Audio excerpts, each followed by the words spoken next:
This recording was originally a live conversation which took place at Start Garden back in June 2022. Founders have to be naive in some way. If you're not a bit naive and you just weigh all the risks and everything that is coming at you, why would you start a startup? It's so cumbersome.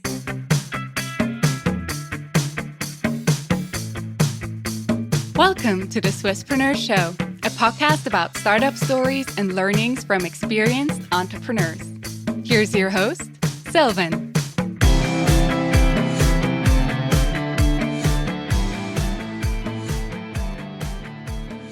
Laurent, it's such a pleasure to have you here today. Thank you so much for taking the time. There's a lot of stuff that we can tell to introduce you, from DeinDeal, from the famous DeinDeal Mafia. You basically started on and founded MOVU, a relocation company yourself, sold that. You started Holycode, where you do nearshoring services, which you are still actively involved in today. And in between, you've actually also been CEO at Bexio, SME accounting software, basically here in Switzerland, and acted as their CEO for a bit more than 1.5 years. So you have plenty of stories and experience to share with us.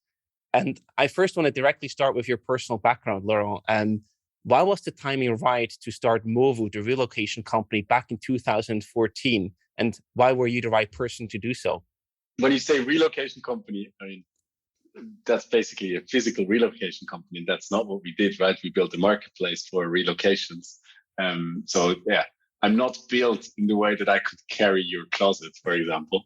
I don't know whether necessarily I was the right person to do it, to be honest. I think I just grew into the role, had lots of good mentors. I had an idea. I was motivated by it. I was a bit naive about it. And I think that's what it took to get started. And good people around me, good mentors that helped me to progress along the way. And I think it's all about the rate of learning, how fast you can evolve and become better to keep up with the demands in the market. Was the timing right? In hindsight, probably yes. But when we started, it was super, super tricky to convince moving and cleaning companies to do offers just online, without having seen the place. And there were lots of things that obviously went wrong in that sense, but it was not rocket science. It was a digitalization of an industry that needed to be more digitalized. So I think any time between 2010, 2012 to now in an industry that is under-digitalized is a good time to get started. Perfect. And, when we actually did the Swisspreneur podcast interview a few weeks back, you mentioned that you went bankrupt, almost bankrupt 4 times.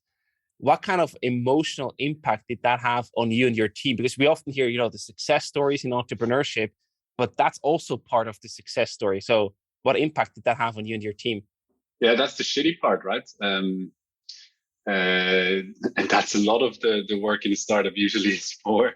It's a bit more of the dirty stuff than the glamorous stuff. But the first 1 or 2 were really tough because we were really transparent with the team back then. And we had a lot of people that had families and were the sole provider for their families, maybe didn't have a lot of shares in the company. So they had a good salary or an okay salary.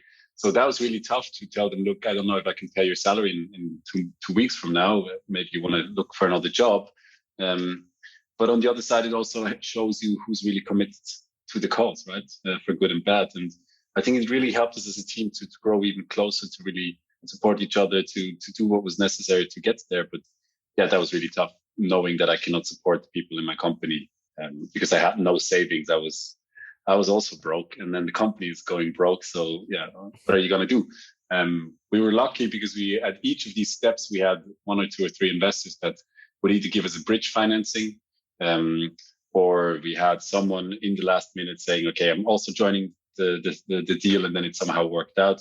And even when we sold the company was actually, we needed a loan from the buyer to survive until they bought the company. That's still, to me, I still don't know how this worked out. It still blows my mind that a buyer would finance us just to buy us afterwards. But that was also the case. So up until the last moment of being a free company, so to speak, we were always facing bankruptcy. And I think it makes you quite, how can I say that, honest and humble for the or what you have in the end, right? But I think that's cash flow is the most important thing. That's the oxygen of each startup, and you need to really manage it well. Absolutely. And in that regard, you now describe both, right? There was the stress, the emotional stress, the pressure, the responsibility that you faced, but also the upsides to a certain degree, where you said the positive effect, right? Where you said it got you closer as a team. What overweights, the positive or the negative? If it turns out fine, obviously the positives, right? I cannot tell you how it would have turned out, what it would have been if it would have turned out negatively. I've seen a few companies where they went bankrupt and they couldn't pay the salaries and these sort of things that where it ended ugly, but it doesn't necessarily have to. So yeah, I mean, obviously I'm biased because it turned out well, but I think it is super crucial, these moments, and you need a bit of luck. Yeah. And then you actually were lucky. You sold the company to the Swiss insurance Baloise. Why did you decide to sell? Was that already a plan from the beginning? Yes and no. I mean, I knew from the beginning that this company is by itself not big enough to sustain and build an ecosystem around it. We would either have to transform into a bigger platform where we probably do all services, all handyman services, etc., which we tried, but were unsuccessful. And by the time that I saw that, I knew that we would have to become part of a bigger ecosystem around this home ecosystem that all the big insurance companies, etc., are trying to build. So it was for me, it was quite clear that at some stage we would have to be a part of something bigger. But it wasn't necessarily the plan to sell after 3 years already. That's just because we were lucky, in a sense. Got it. And now today you actually focus on Holycode, where you provide nearshoring development services. And you also have plenty of product development experience yourself, obviously from building your companies. So that's what we actually want to talk about as a focus topic today, right? Iterating your product and building a great product. Let me start with the first question in that regard. From your experience, from your perspective, what mistakes do you see Swiss startups making repeatedly when it comes to building a great product? There's a great variety of issues that I see, but I mean, if I try to break it down into a couple that I see happen a lot, is that a lot of startups start with a co-founder or a CTO that is not really good at it. And if I'm now speaking for technical and product related startups, right? And if you do that, you'll always end up in a bad spot 5, 6, 7, 8 months down the road. You need someone that is capable of giving you a reference architecture, of helping you set it up properly as soon as possible. I know the good co-founders, technical co-founders, are super hard to find, but maybe you can find someone that does it part-time at the beginning, just to help you get started and have the overview over the team, so that they're not building crap. Because usually what happens is I see a team after 6 to 12 to 18 months tell us that they're not capable of really creating much more value. The dev team is too slow. And you start looking at what they built, and it's just, it's built on quicksand. DeinDeal was built on a social network page in the start, and we had to rebuild it overnight for a year. Every day we were doing the normal job, and then overnight we had to rebuild it just to be capable of adding new features afterwards. So that's one, starting with a proper CTO. Then another thing that I see a lot of startups do, which in the beginning I think is fine, but at some point it's not anymore, is to miss the moment when you need to have a specific product department. Because usually one of the founders has this product feel and wants to be the CPO, so to say, the chief product officer. But at some point that's not going to be possible anymore. So then you're either the CPO or you're the CFO, the CEO, the CEO, whatever you are. But doing both at the same time basically means that nobody's really focused on the product anymore. So that's something you need to decide also quite early on. Are you the CPO and someone else is doing the management parts? Mm-hmm. Or do you hire someone as the CPO or the first product owner or whatever you want to call it, right? It doesn't have to be a C title all the time. I want to quickly also go back to the first point that you mentioned. If you're looking for a technical co-founder, a CTO, it's most likely that you don't really have a lot of experience in that regard yourself. How do you recognize a good CTO, and how can you tell from someone who's good at it and someone who's not? You can't. Simple as that. I mean, what your job as a co-founder is to check whether the values, the vision, whatever you want to do together, whether that fits, whether you feel that this is a person you can really work with. Hopefully he or she is different to you so that you're complementary. But I always advise you to try and find someone in your network that is really good technically to give you a second opinion, to have a 1, 2, 3 hour session with that person and tell you afterwards, they can cover this and this and this. And in these regards, when these topics, you should have a mentor coaching them. And I think that's super important because otherwise you just need to be lucky that you have a CTO that can actually do what he said. And to also, sort of protect your company to that degree, then you can also work with the regular vesting clause, etc. If you have to make a switch, it will never be easy, but that you can actually protect the company from going down. Yeah, I think that's a must-have in anybody that joins, even as a co-founder. You need to have a super well-structured, let's not say term sheet, but shareholder agreement with vesting, with cliffs, etc. That should be there for always, because afterwards, the first investors will look at that, and if they see it's not there, it's hard to get someone to invest into your company if the basics are missing. Yeah, true. Now, of course, you're also interested to actually talk about the product itself. So from your perspective, of your experience, what actually makes a great product? That can vary very strongly, but I think in the end, it's one thing that's always in common is focus on user experience and nothing else. Because by focusing on user experience, at some point, you will either hit a jackpot or at least build a product that your users really like, right? I think that's really, so there's 2 underlyings that are super important. One is focus on user experience, and 2 is work with as much data as you can, as early as you can. Try to have data points in abundance. Find a way to have someone that can help you with BI early on. Try to put that into a system. And then the rest is really, I think I told, also in the podcast back then, I told you, I think it's still the same underlying. It's the lean startup method. Like really iterate on a super, super fast scale. Don't try to iterate on too big things. Try to test your hypothesis on as quickly as possible. And if you do these 2, if you have a lot of data, if you focus on user experience, and you're really fast at doing these product cycles, chances are you're going to get someplace. And where you usually start is your MVP, right? How do you ideally build and also test your first product ideas and assumptions? Maybe you can also share some of the examples that you went through yourself. Yeah, I think, again, that's also going back to the lean startup, right? So the first part you want to do is you want to make sure that your value hypothesis is holding up, right? You shouldn't start scaling. I think we talk about that afterwards as well, but you shouldn't start scaling too early. So first you need to be able to have a value hypothesis where you can say, I don't know, a user is interacting with my tool every day or every second day, or a user is willing to pay money for whatever offer that I have. So you need to show that there is value in what you do. Mm-hmm. And once you do that and you can replicate that on a couple of users, then it's time to start thinking about the scaling part, right? And in order to get there, you might have to try a couple of things. So what I would never do is build a big technical product or try to invest too much in it early on, because chances are really high that the first 2, 3, 4, 5 cycles are for nothing, except for the learnings that you make out of it. So work with paper prototypes, try to do something on a Shopify shop, try to have something super easy, super fast and work with that. What we did at MOVU was we just put up a 1-pager web page, redirected some AdWords traffic onto that page, got people to sign up with their phone number, and then we called them, and the rest was a manual process. But if we could get them to give us the data via the phone, and we could send them offers, and we could prove that they would book one of those companies, that was enough for us afterwards to know that we can build a digital service out of that, right?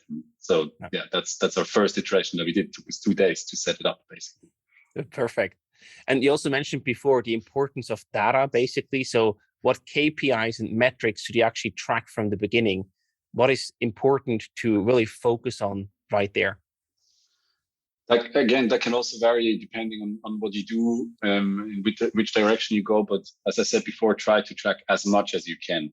But in the end, the most important things are unit economics. So not absolute numbers of users and these sort of things. They're also important as a reference, but in the end, it's really unit economics, like conversion rates, churn rates, activation rates, these sort of things, where you can see where in your funnel that something is not working well.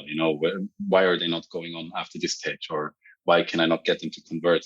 If that doesn't work on the scale of 10 users, it will also not work on the scale of 10,000 users, right? So that's why I think this is really a lot of people and a lot of business angels also still focus on what's your revenue, what's your number of users, and these sort of things. And that's fine. You need to have that, but it's more important that qualitatively the users that you have a really good experience and that they're really happy, and you don't lose a lot of those, because at large, at scale, these are the ones that are really going to cost you money, the dropouts along the way. I love that point. I think that's a really great takeaway to memorize. Something that I also feel many entrepreneurs have a bit of a false assumption in mind is how long it actually takes to build a great product. It's probably an ongoing process that is never really done, but what is your take? How long does it actually take to build a great product? Until you asked me that question, I never thought about that, but I think you're actually right. There is quite a bias in that sense that, that part we already talked about once in another episode, I think, where I think founders have to be naive in some way.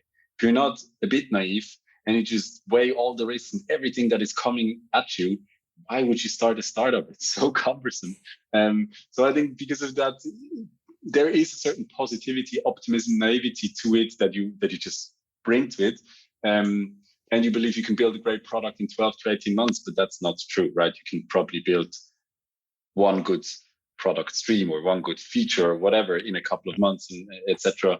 And then you grow it from there. But I think you're never really done with building a great product. By the time you feel that you're done, either a competitor is building something better or there's something new that you want to add to it. But I think in general, to say you've built something that is not just good for certain users, but also works at scale and is profitable at scale, it usually takes around 3 years, I would say. There's always slack in these sort of examples where it's just completely different. But in general, I would say you would probably have around 3 years to grow not just the product, but the team that is building the product, to have the processes in place, to have a user base that is big enough to be in a position where you can be profitable if you want to. All these things, I think that usually takes around 3 years. And actually also to get there, once you sort of pass this MVP stage, then it's also much more about setting the right priorities and the right focus. So I also wonder, with your experience, how do you actually prioritize your product features and also the roadmap behind it? We've tried a lot of different things. Again, coming back, it should be based on data and user experience, user feedback that you're getting. So at MOVU, what we tried is really just from the calls we had with clients and companies, that was basically the data that we had. Then at some point we had some data from Google Analytics, and our DataPine, I think, was our first BI tool. Probably nobody remembers that. It's a German company. And then we had it from there, together with the feedback from all the team members. Then at some point we started to have all of it prepared by product. So they did the whole data analytics, they did the UX research, etc., prepared the tickets. But then we would bring everybody into one room every 2 weeks, and then we would look at what is prioritized, and then teams could fight about it, right? Like customer care would say, no, that makes no sense. We shouldn't focus on sales. We have to focus on this. That's what we tried for a while. Friction was too high. I like, this open and dialogue setups, but it didn't work. So then we went back to the more classical setup of saying, look, the product guys know what they're doing. They do the data analysis. They know what we're going to build. They have talks with all of you guys on a weekly basis. Let them figure it out. At Bexio, which is a much larger scale company where you have like 7, 8, 9 different dev teams and product guys, we really tried to have streamlined teams. So some of them would take care of the banking part, some of them would take care of the invoice part, etc. And they would individually decide on these things, right? But the maxim was always, if you take a decision, it has to be justifiable by data. Otherwise, move on to something that you can't justify. It's too risky. And then also to align everyone, right? There are so many different frameworks or methodologies that you can choose from. You probably tried a few of them. You have experiences in that regard. Do you have a favorite one? Do you heavily rely on Scrum or Kanban, or what is your favorite methodology to really focus on the product iteration development? I have two. You mentioned them already. So I think for everyone any team that can have this sort of measurable velocity or speed, where there's certain stability and where output speed is really relevant. So development teams, usually maybe not in the first days, but once you have a setup and a good team. So development teams, also customer care teams, these sort of teams where it's quite quantifiable, measurable. I really prefer to work in scrums. It's a bit more work before each sprint to align. But it's also, you have every 2 weeks this heartbeat, this deadline that you want to reach stuff. And I think that really helps. Whereas for more creative work, let's say that's just marketing, doesn't have to be. Marketing can also be very quantifiable, but let's say marketing teams or design teams, or also if you start a new venture in your company or a new business line or whatever, they really prefer to work in a Kanban setup, where it's all about making sure that you don't have too many things going on at the same time, and you try to optimize how fast you can move them from left to right, from open to done. I think that really depends on that. Creative work, you cannot just press a button and it's done. But as soon as it gets more plannable, more reliable, for me, Scrum is still the way to go. It's annoying as hell, but also to me, because I like flexibility, but it's over the longer term, it's the thing that for me, it's like running a marathon. It's what gets you across the line. Can you also talk a bit more how you then actually executed that with your product and development team? Yeah, I mean, so what I think is super important is that you have someone that knows, probably a Scrum Master certificate or something like that, someone that really knows what they're doing, because otherwise it doesn't work. Not in the long run, because then usually you start and then 3 months later you've lost Scrum. You still call it Scrum and you still have sprints, but actually what you're doing is just some random planning, and then some people work on it and some don't. But so I think it's there you really need. We always called him General Nikolic. That was our CTO, and he's a really nice dude, but he can be really strong and fierce and protective of his Scrum team. So I think you really need someone there that has that personality, that character traits to say no lots and to make sure that everything runs smoothly.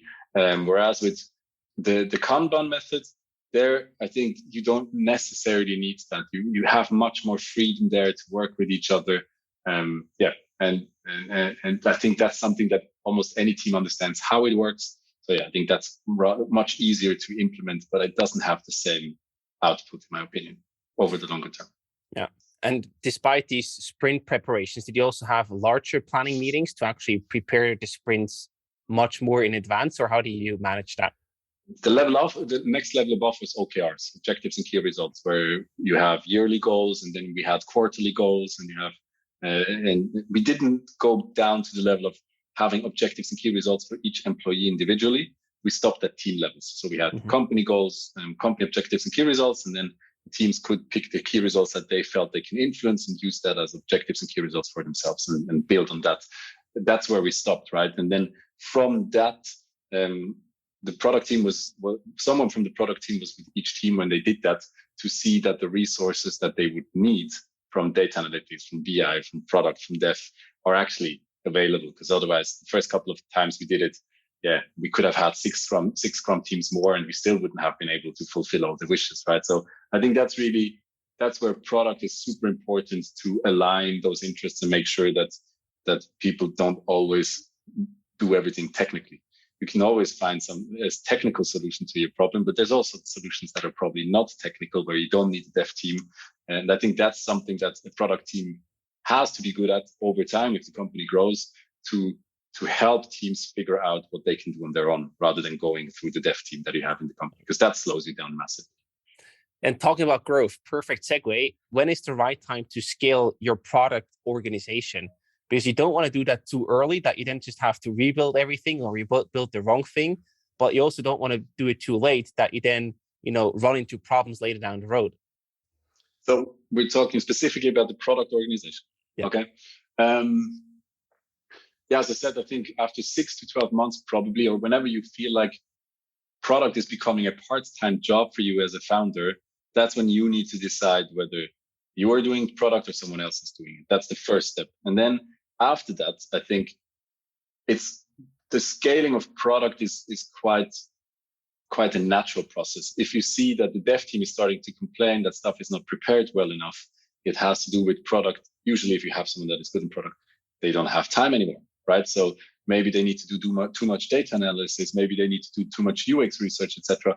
And then you need to really dig down and figure out, okay, what's the person strong at? So do we need someone that is doing UX research for them? Do we need a data analytics person? Do they transfer into one of those things and we have another PO?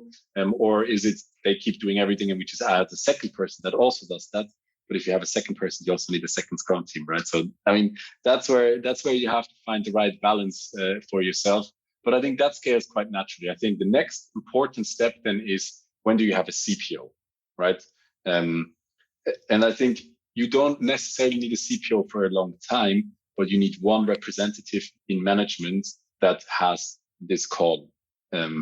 Because what happened in our company, MOVU, for example, was we had a very good product guy that was running this team, but he was not the CPO and he was not in the management meetings. So, the key person was sort of missing and we were taking decisions and he would have to then operate on that. And that makes no sense at all.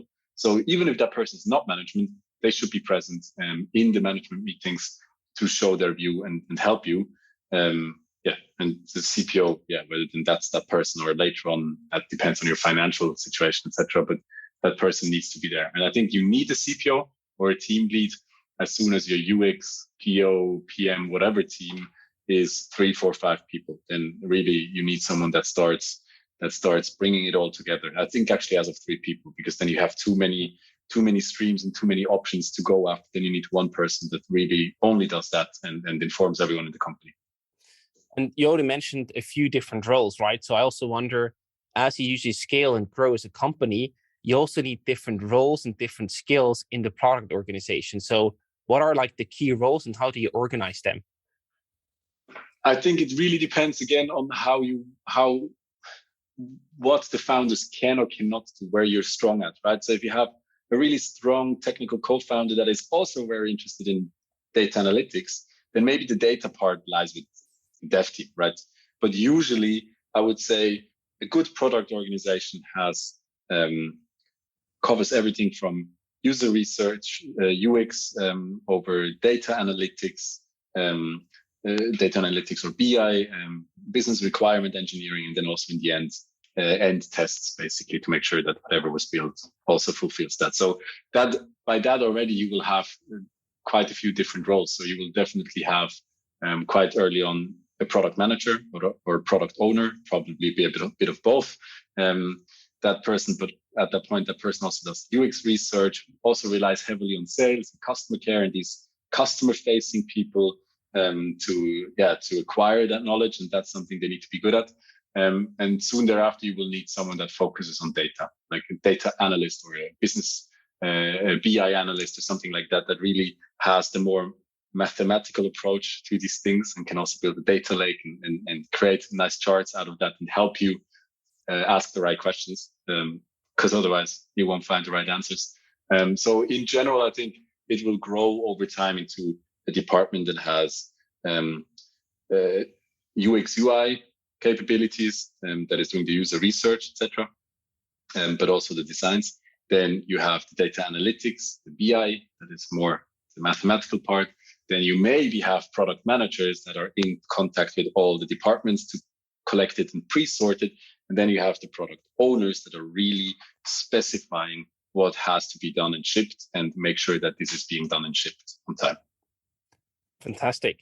And now, of course, the question, the world looks a bit different now post or after COVID than before. But the question is also, can you do all of that in a remote setting? Does that work? Yes. I mean, again, depends on your culture, your product, your footprint or market where you're working in. But up until COVID came, any client we had for nearshoring in Eastern Europe, I always had to convince them that you can work remotely. as of COVID, even the biggest companies in the world suddenly started working remotely and it all worked fine.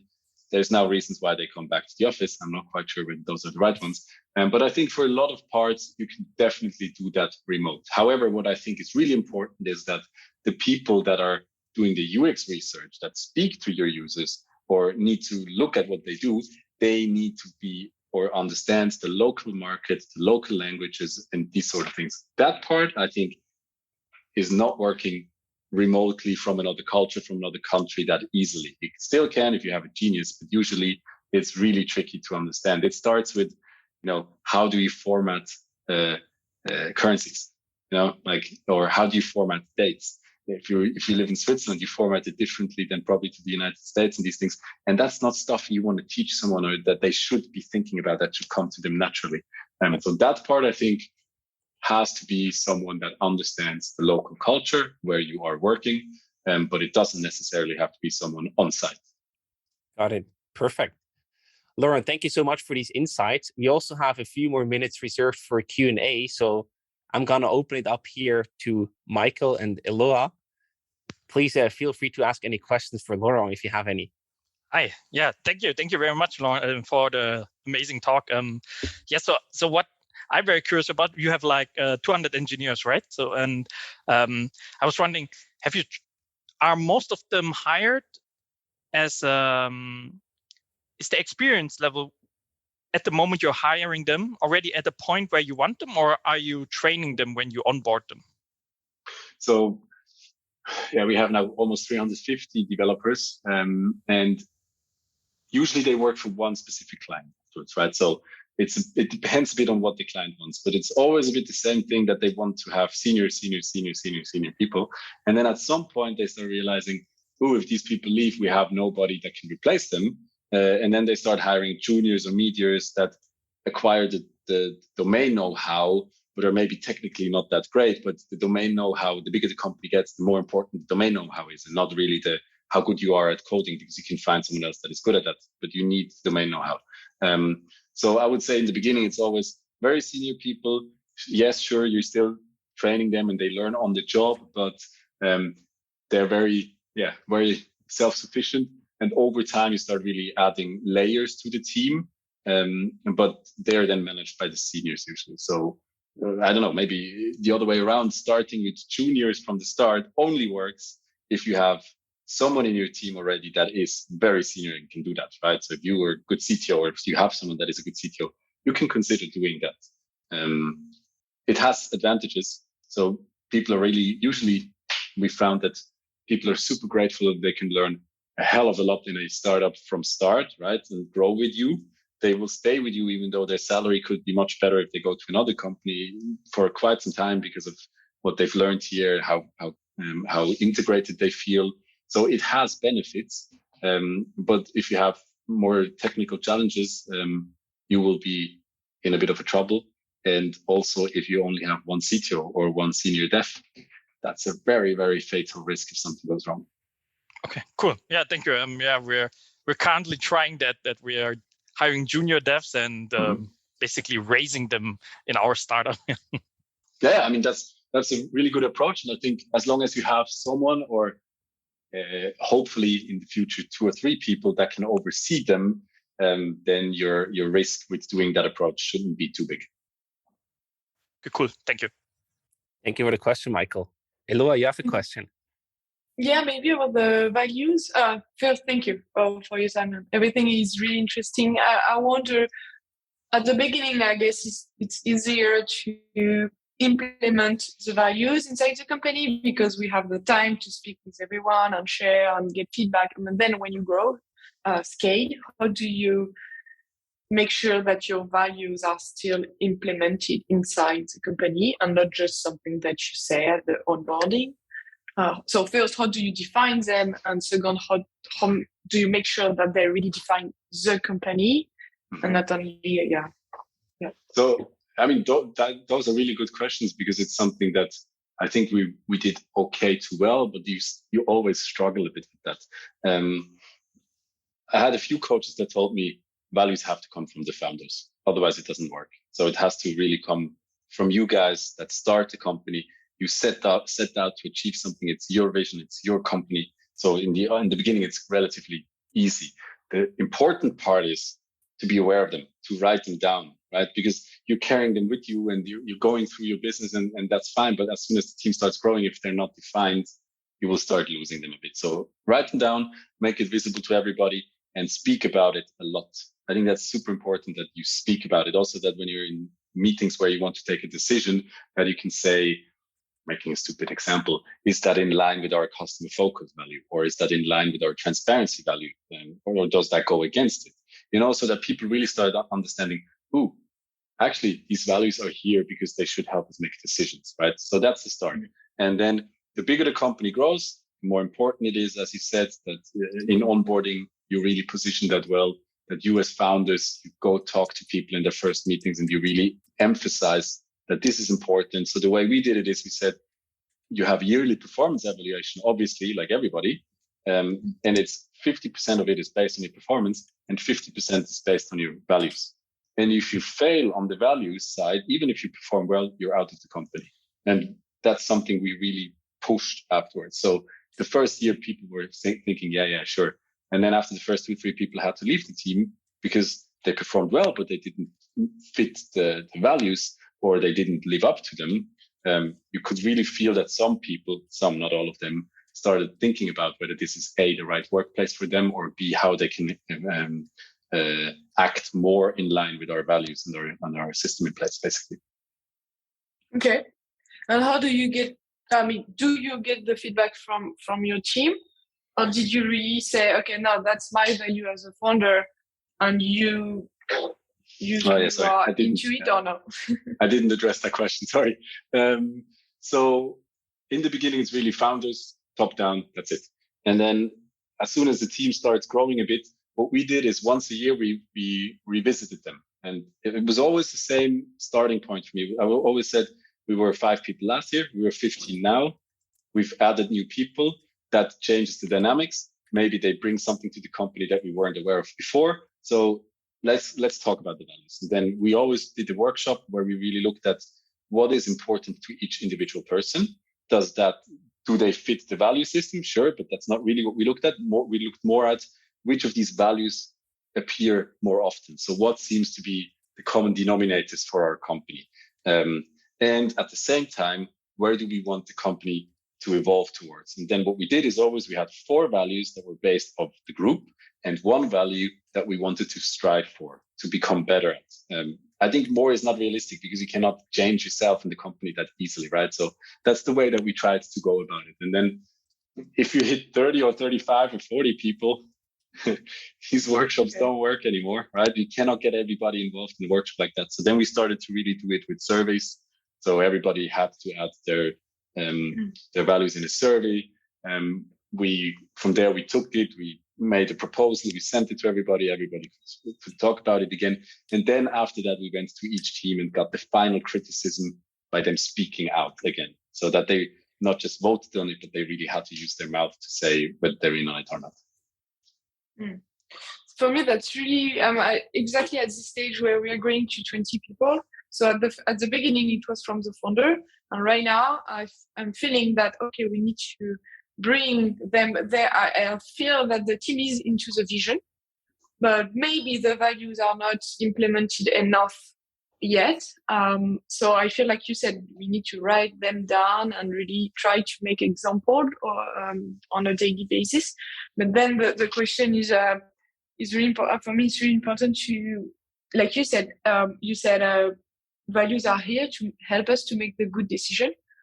Because at the end of the day, you can, when you have the tree of solution, you can do this one or this one, and no one will tell you what to do, but you have to stay from what you have decided from the start. So I'm right at this point where I'm trying to understand, okay, what are then the values that we need to promote so that they can help everyone to make short-term decision. So how did you, my question is it really theoretically, or how does it go in practice? Do you really see that happen, or is that more a great thing that startups are trying to do, or do you? But first part, and second, how important do you think that investors are sensible to that also? First part, I think on a fundamental level, it always works. If you write them down already, if you show that in a job interview, or if you put it in your job description, it will scare away certain people that are not in line with that, right?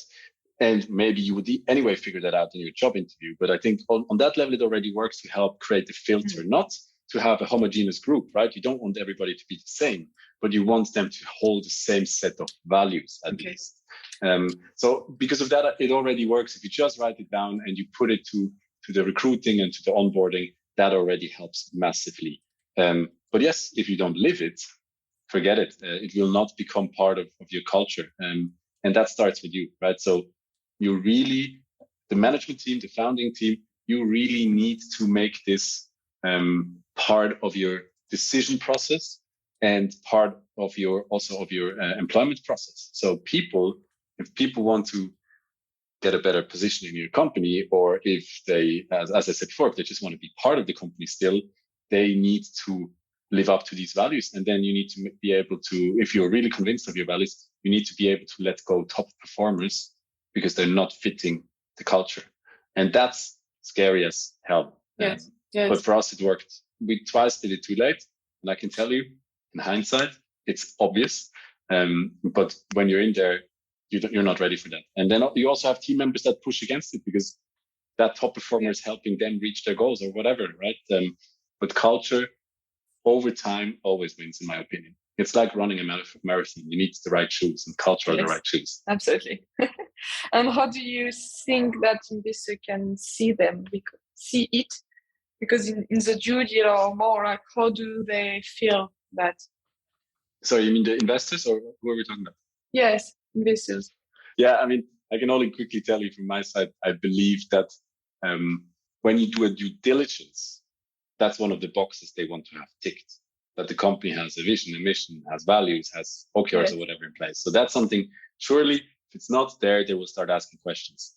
However, how much in a board setup, for example, that's where I think of investors.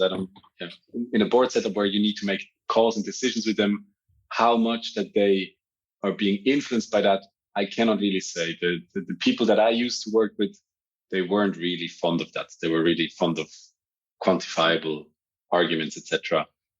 But I think in the end they invest into you and your company partly because you have a set of values, and showing that and talking about it probably isn't wrong. But I wouldn't say that this is probably a competitive edge in any way. I think it's a must-have. It's a sanity factor.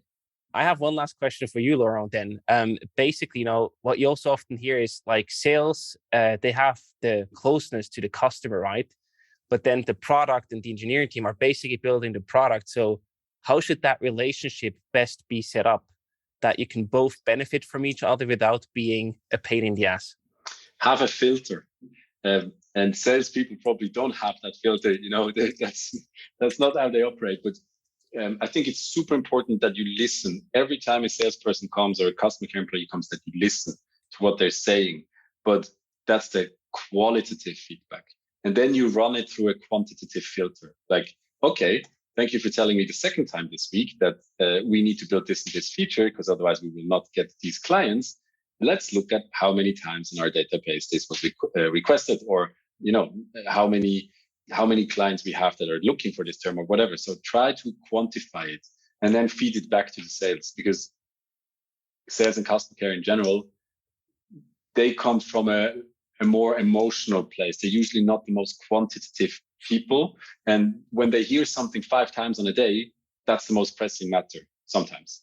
And I'm not saying they're wrong, because in that moment it is, but product needs to look at it from a higher level, from a longer term perspective, and prioritize it. So it's really important to listen to it, but then to have a quantitative filter and feed that back to them. Perfect. Thank you so much, Laurent. Also for joining us today. Really good and valuable input. Thank you so much. Yeah, sure. No worries. Drake. Drake. Thank you very much. Thank you. Yeah, sure. Yeah, Drake, I don't know if you heard the question about the values. Yeah, if you want to say a few words, how do you feel about that? Yeah, I have lots of thoughts, actually, and I think we better continue that maybe in another time. That way we're respectful of Laurent and everybody's calendar today. But lots more to discuss there, I'm sure, and we can have an extended conversation about that. But thank you. Okay. Thank you. Thank you very much for doing this, Laurent and Sylvan. Appreciate it. Thank you very much. Thank you very much. Have a nice Thank time. you. See you guys. You Ciao. You too. Thank you. Thank you. Bye-bye.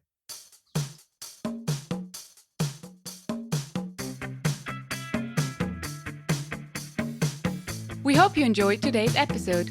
If you did, you can support us by rating our show on Apple Podcasts. This way, we can reach an ever-growing number of aspiring entrepreneurs.